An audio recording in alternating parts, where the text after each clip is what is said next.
शाह साहब, अब इलेक्शन जो है उसका दौर शुरू हो चुका है, तो अगला जो इलेक्शन है उसमें महंगाई भी एक इशू बनेगी और ये जो बहुत ज़्यादा पॉलिटिकल अनसर्टेनिटी है ये भी कि इसका कौन जिम्मेदार है, कर्जे किसने ज़्यादा लिए, ये भी एक इशू बनेगा। लेकिन मुस्लिम लीग नून की तरफ से एक नया नैरेटिव सामने लाया गया और उन्होंने अब जनरल कमर जवेद बाजवा और जनरल फैज़ और साबिक चीफ जस्टिस साकिब निसार और आसिफ सईद खोसा इनके एहतसाब की बात शुरू कर दी है। तो आपको नहीं लग रहा कि मुस्लिम लीग नून जो है वो महंगाई का एक बहुत जो बड़ा जो मसला है उसका तोड़ करने के लिए वो एक एंटी इस्टेब्लिशमेंट नैरेटिव सामने लेके आई है? तो आप इस सूरत हाल में जो उनका ये मुतालबा है जनरल बाजवा और जनरल फैज़ के एहतसाब का मुतालबा, आप इस पर क्या कहेंगे? ये होना चाहिए या नहीं होना चाहिए? मीर साहब, मुझे बड़ा एहतराम है मुस्लिम लीग नून के लिए, उनकी क़यादत के लिए, उनके नैरेटिव के लिए बड़ा एहतराम है। ठीक कहते हैं जो उनका नज़रिया होगा, मगर इस वक्त पाकिस्तान पीपल्स पार्टी की इंतकाम के बजाय हमारा जो नैरेटिव है वो यही है कि किसी तरह भी मैशत बेहतर हो जाए। अच्छा। और मैं बड़े दावे से कहता हूँ कि अगर आप 88 से लेके 13 तक और 13 से 18 तक और 18 से 23 तक बैठ के आप अगर जियो रिस्क ले लें, ये जियो काम कर ले, ये जियो इन्वेस्टिगेशन कर ले कि किस दौर में बिजली का बिल क्या होता था, किस दौर में गंदम का बिल क्या होता था, किस दौर में चीनी कितने की थी, पेट्रोल कितने का था। मगर जैसे जैसे ये भी बच्चों वाली बात हो रही है कि जैसे जैसे हम आगे बढ़ रहे हैं तो दुनिया में महंगाई हो रही है, सिर्फ पाकिस्तान में नहीं हो रही है। मगर उस महंगाई का अल्टरनेट निकाला जाए कि महंगाई के लिए आवाम को क्या करना चाहिए, कैसे फैसिलिटेट करना चाहिए, आवाम के को जो महंगाई का बोझ पड़ रहा है इसको किस तरह से रिलीज़ किया जाए, उसके लिए पैरामीटर्स क्या होने चाहिए। हमारी जगह जुल्फ़िकार अली भुट्टो शहीद हो गया, हमने कहा कि हमें पहले जमहूरियत चाहिए। बेनज़ीर शहीद हो गए, हमने कहा हमें जमहूरियत के शेप में इंतकाम चाहिए। हमने ये नहीं कहा कि जनरल परवेज़ मुशर्रफ को जनरल ज़िया-उल हक़ के कब्र से निकाल के फांसी देनी चाहिए, जनरल मुशर्रफ को करना चाहिए जिसने हमारे साथ जुल्म किया, बीबी को शहीद करवा दिया और वो मुल्क से चला गया। मगर हमने कहा कि नहीं, जमहूरियत एक बहुत बड़ा इंतकाम है। तो हमारा स्लोगन वही है कि जमहूरियत इंतकाम है और मैशियत को बेहतर करना चाहिए, लोगों को रिलीफ देना चाहिए। अपने इंतकाम के लिए 24 करोड़ लोगों को तबाही पे नहीं लेना चाहिए, बेरोज़गार नहीं बनाना चाहिए, महंगाई को कम पोजीशन पे, सेकंड पोजीशन पे रख के इंतकाम की पोजीशन को पहली पोजीशन में लाना चाहिए। मगर मैं आपके सामने रिकॉर्ड पे रख रहा हूँ कि ये नैरेटिव वो नहीं लेंगे। अच्छा, ये हट जाएंगे, इनको हमारे नैरेटिव पे आना पड़ेगा। अच्छा इनको आपके नैरेटिव पे आना पड़ेगा।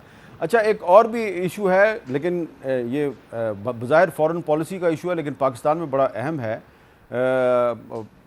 कुछ अरसे के बाद पाकिस्तान में ये इशू जो है ये अवामी सतह पे बहुत डिस्कस होता है। अभी हाल ही में इसराइल के वज़ीर ख़ारजा ने कहा है कि बहुत जल्द सऊदी अरब और कुछ 6-7 और मुस्लिम ममालिक इसराइल को तस्लीम कर लेंगे। तो ये मसला पाकिस्तान में इतना अहम है या नहीं है? अब पाकिस्तान पीपल्स पार्टी का इस इशू पे क्या ख्याल है? पाकिस्तान पीपल्स पार्टी का इस इशू पे बड़ा वाज़ेह मौक़िफ़ है कि OIC की कॉन्फ्रेंस बुलाई जाए मुसलमान मुल्कों की, वहाँ बैठ के फ़ैसला करना चाहिए। अलग अलग मुस्लिम ममालिक फ़ैसला करेंगे तो उसमें, और वो फ़ैसला कैसे किया जाए, किन शराइत पे किया जाए, किस पोजीशन पे किया जाए, ये भी उस पर OIC में हो सकता है। अदरवाइज़ पाकिस्तान पीपल्स पार्टी इसके हक़ में नहीं है और नहीं होंगी।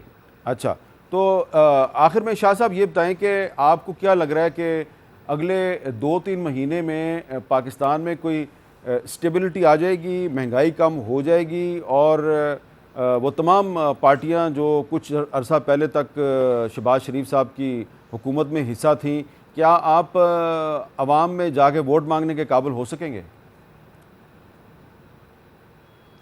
जनाब, बात यह है कि शहबाज शरीफ की कैबिनेट मजबूरी थी हमारी, क्योंकि उस वक्त जिस तरीके से पाकिस्तान की मैशत डिप हो रही थी, हमारे पास कोई रास्ता नहीं था, तो हम कुछ करते, हमने आइनी रास्ता लिया जो हमारा हक़ है, जो आइन हमें देता है। ठीक है। हमने ज़्यादती नहीं की। मगर मैं आपको बड़े वसूख से कहना चाहता हूँ मीर साहब कि महंगाई इतना बड़ा पीपल्स पार्टी के लिए बूथ नहीं है। पीपल्स पार्टी को पता है कि महंगाई किस तरीके से रोकी जा सकती है, लोगों को रिलीफ कैसे दिया जा सकता है, बेवा ख़वातीन को कैसे रिलीफ दिया जाता है, किसान को कैसे रिलीफ दिया जाता है, मजदूर के लिए कौन सा कानून बनाना चाहिए और कैसे रिलीफ दिया जाता है।